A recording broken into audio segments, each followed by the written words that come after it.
بسم اللہ الرحمن الرحیم۔ ناظرین، آج میں جس وظیفے کے بارے میں آپ سے بات کرنے جا رہا ہوں وہ وظیفہ دنیا میں سب سے زیادہ کیا جانے والا وظیفہ ہے۔ میں اس کی تفصیل، اس کے بیک گراؤنڈ اور اس کے پس منظر کے بارے میں بات کرتے ہوئے انشاءاللہ آپ کو اس کا پورا طریقہ کار وہ آپ کو سمجھا دوں گا۔ ناظرین، یہ وظیفہ اس وقت کیا جاتا ہے کہ جب بندے کو دشمن سے شدید خطرہ ہو، یعنی دشمن سے انسان کو اپنے جان و مال، کاروبار، عزت و آبرو کا شدید خطرہ ہو تو تب اس وظیفے کو پڑھا جاتا ہے، تب اس وظیفے کو کیا جاتا ہے، اور اس کی برکت سے رب کائنات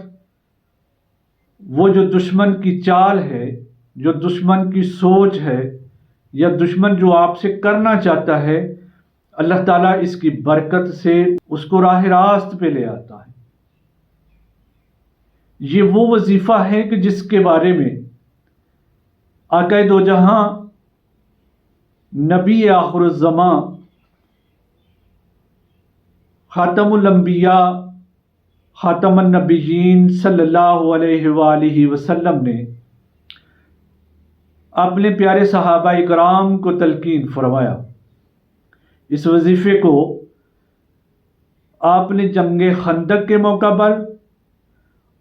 اور جنگ حنین کے موقع پر صحابہ اکرام کو فرمایا کہ اس کو پڑھا کریں، چونکہ جنگ خندق کا جو موقع تھا وہ انتہائی پریشان کن مرحلہ تھا۔ تب میرے آقا کریم نے صحابہ اکرام کو فرمایا کہ یہ پڑھا کرو، اور دوسرے موقع پہ نبی علیہ الصلوۃ والسلام نے جنگ حنین کے موقع پر صحابہ اکرام کو فرمایا کہ یہ پڑھا کریں۔ یہ وہ وظیفہ ہے کہ جو مشکل وقت میں میرے آقا کریم صلی اللہ علیہ وآلہ وسلم نے اپنے صحابہ کو تلقین فرمایا۔ ناظرین، یہ وظیفہ دشمن کو نیست و نابود کر دیتا ہے۔ یہ اتنا سریع الاثر اور اتنا سخت قسم کا وظیفہ ہے کہ دشمن کتنا ہی مضبوط کیوں نہ ہو، اس وظیفے کی برکت سے وہ زندگی میں ہمیشہ کے لیے نکل جاتا ہے۔ ناظرین، وہ دشمن آپ کے گھر میں ہو، آپ کے عزیز و اقارب میں ہو، خاندان میں ہو، گلی محلے میں ہو، جہاں کہیں بھی ہو، ایون کہ وہ آپ کے اندر بھی ہو، تو آپ اس کے نقصان سے مکمل طور پہ محفوظ ہو جائیں گے۔ اب آپ سوچیں گے کہ اندر جو دشمن ہے وہ کون ہے؟ تو جو انسان کے اندر دشمن ہوتا ہے وہ دشمن ہوتا ہے انسان کی بیماریاں، کیونکہ دشمن انسانوں سے بھی ہو سکتے ہیں اور جنات سے بھی ہو سکتے ہیں۔ یعنی جہاں آپ کی دشمنی انسانوں کے ساتھ ہو سکتی ہے تو وہاں پہ جو جنات ہیں وہ بھی آپ سے دشمنی لیتے ہیں، اور جب وہ جسم کے اندر داخل ہو جاتے ہیں تو پھر وہ خون کے اندر داخل ہو جاتے ہیں اور جراثیم کی صورت میں وہ آپ کے جسم میں سرکولیٹ کرتے ہیں۔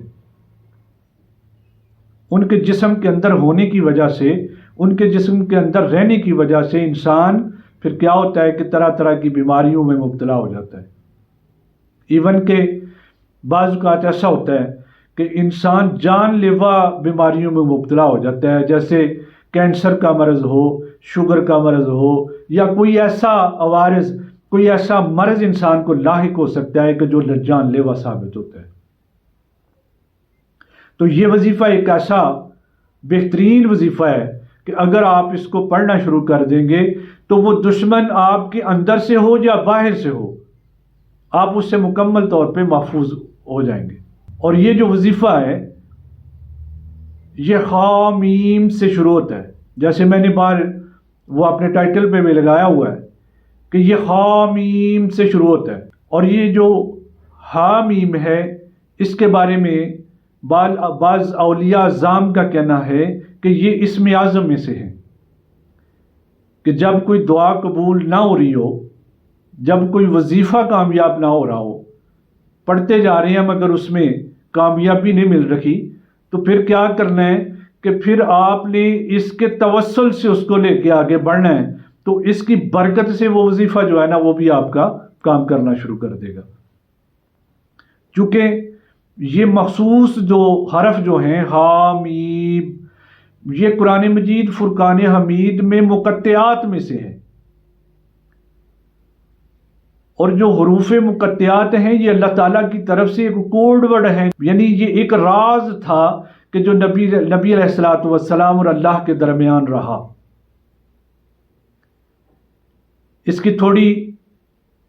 تھوڑی تھوڑی تشریح میرے آقا کریم نبی علیہ الصلوۃ والسلام نے فرمائی، مگر یہ راز ہی رہے، یہ اللہ اور اپنے محبوب، اللہ کے محبوب صلی اللہ علیہ وآلہ وسلم کے درمیان ایک راز رہا۔ اور یہ حروف مقطعات میں سے ہیں۔ قرآن مجید فرقان حمید میں یہ 7 سورہ مبارکہ سے پہلے حامیم آیا ہے، وہ قرآن مجید فرقان حمید میں 7 سورہ مبارکہ ہیں، اور وہ بالکل ایک ساتھ آئی ہیں۔ سورہ نمبر 40، سورہ نمبر 41، سورہ نمبر 42، سورہ نمبر 43، سورہ نمبر 44، سورہ نمبر 45 اور سورہ نمبر 46۔ یہ متواتر سورہ کرام جو قرآن مجید فرقان حمید میں نازل ہوئی ہیں، شامل ہوئی ہیں۔ تو جو یہ سورہ مبارکہ ہیں کہ جن سے پہلے حامیم کا استعمال ہوا ہے، اگر ان کو پڑھیں تو یہ حروف مقطعات کے بعد جہاں سے سورت سٹارٹ ہوتی ہے، شروع ہوتی ہے، اس میں کہیں اللہ کا ذکر ہے، کہیں قرآن کا ذکر ہے، کہیں وحی کا ذکر ہے، اور کہیں غالب آنے کا ذکر ہے۔ حامیم کے بعد آپ نے کیا پڑھنا ہے؟ آپ نے پڑھنا ہے لا ینصرون۔ حامیم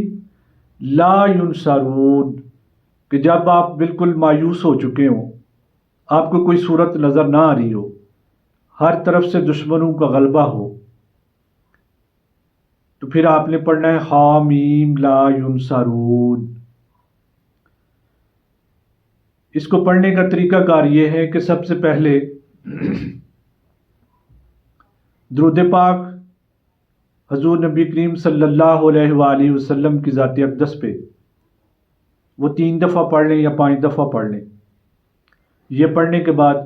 آپ نے 70 بار پڑھنا ہے حامیم لا ینصرون، حامیم لا ینصرون، اور 70 بار پڑھ کے اس کے بعد پھر جو درود پاک پڑھا جاتا ہے وہ سب سے بہتر تو یہ ہے کہ آپ درود ابراہیمی کو پڑھیں، وہ 3 دفعہ پڑھ لیں، 5 دفعہ پڑھ لیں۔ جب بندہ اس کو پڑھتا ہے کہ حامیم، کہ اے حامیم کے اتارنے والے، تو میری زندگی سے وہ بڑی بیماری کی جس کی وجہ سے میں پریشان ہوں، وہ بڑا دشمن کے جس کی وجہ سے میں پریشان ہوں، وہ ایسے حالات کے جن کی وجہ سے میں پریشان ہوں، وہ میری زندگی سے نکال دے، وہ میری زندگی سے ہمیشہ ہمیشہ کے لیے ان کو ختم کر دے۔ تو اس وظیفے کی برکت سے، اللہ کے فضل و کرم سے، وہ تمام ایسے عوارض کے جن کی وجہ سے آپ پریشان ہیں، آپ کی زندگی میں جو سکون ہے وہ برباد ہو چکا ہوا ہے، وہ ہمیشہ ہمیشہ کے لیے پرسکون ہو جائے گا، اور وہ جو پریشانی ہے وہ دور ہو جائے گی۔ اس سے آپ کے کاروبار میں وسعت آئے گی، اس کے آپ کی زندگی جو ہے نا وہ بالکل پرسکون ہو جائے گی۔ آپ ایسی تمام پریشانیوں سے کہ جن کی وجہ سے آپ پریشان ہیں، اللہ تعالیٰ آپ کی زندگی میں سکون و اطمینان پیدا کر دے گا۔ تو اس کو پڑھیں، انشاءاللہ اس سے فائدہ ہوگا۔ اللہ تعالیٰ ہم سب کا حامی و ناصر ہو۔ السلام علیکم ورحمۃ اللہ۔